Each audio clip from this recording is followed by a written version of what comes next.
Wildlife biologist Eric Orff with my New Hampshire YouTube channel, New Hampshire Fishing Wildlife YouTube channel. Well, this evening, as it is getting dark, I'm walking into the hayfield across from my house. Again, one of the local Yetton farmers' fields here in town. Lucky to have it as a neighbor.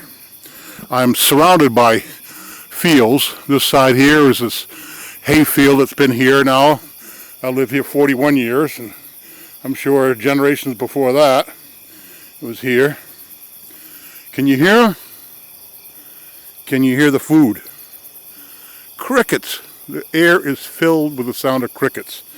Early this afternoon, I walked out into this field, and when I did, as I walked along, grasshoppers were cascading as I walked along from my walking in numbers.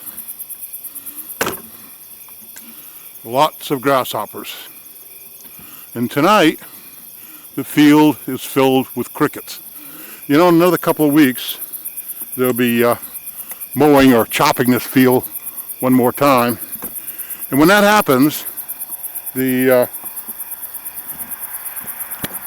and you take a walk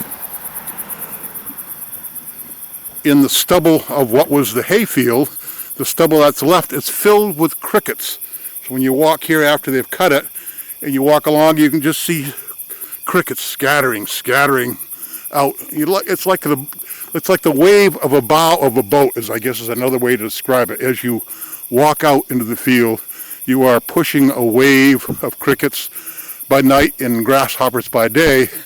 But you know, whenever you go for a walk in the woods or a field such as this, it's not just the grasshoppers and crickets that you are pushing away. You are literally pushing away almost all wildlife.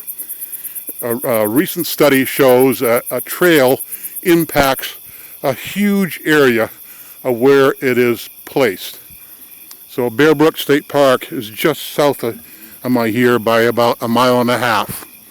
And there are lots of trails in Bear Brook State Park.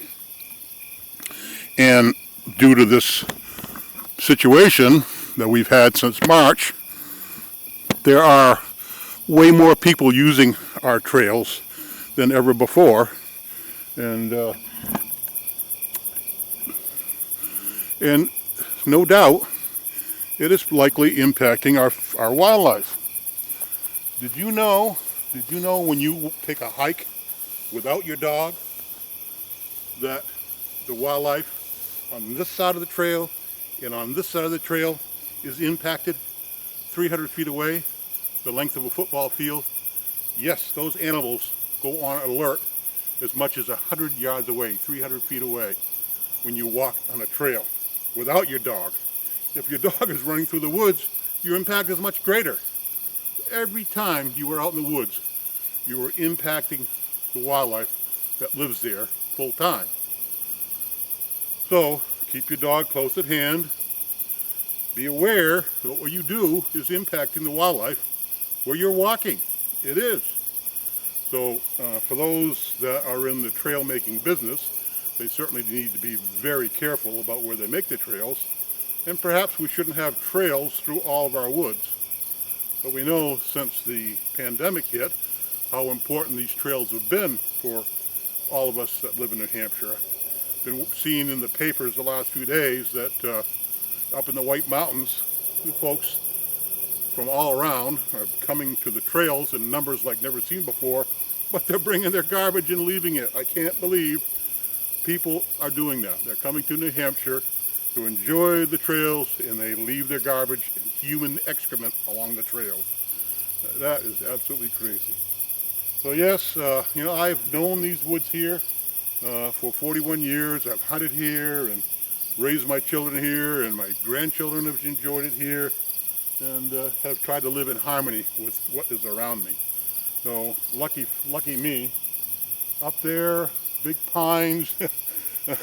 My son flew a homemade rocket that landed in the tree up there, and he had to climb up and get it. So yeah, I could just look in this field and see in my mind the magical times I've had with my kids and somewhat with my grandchildren. So these fields and woods are so important to me, and I hope the woods and fields around your home or where you recreate are the same with you. You cherish them as you should. Take your garbage home. Take your excrement home or bury it. Do not leave it on the trail. There's so much we can do, and be aware of what you're doing when you are out for a walk or a hike or a bike ride. You are impacting the wildlife. If you have a dog, keep it on a leash. Keep it close. Don't let it go out there. Remember, 300 feet on each side of the trail, you are impacting the wildlife. They don't feed, they lift their heads, they go on alert, they run away. You are like a ship moving through the forest, and the wake of your movement through the forest spreads out 300 feet on each side, and it puts the animals on alert. They stop feeding, they run away. You are impacting them. Reduce your impact. Walk quietly. Don't bring your dog. If you bring your dog, keep it on a leash. Respect the wildlife when you're in New Hampshire. Make sure you keep your dog close at hand and you take your garbage home. Don't forget to hit that like button, and again, Eric Orff, New Hampshire Fish and Wildlife YouTube channel, signing off for tonight.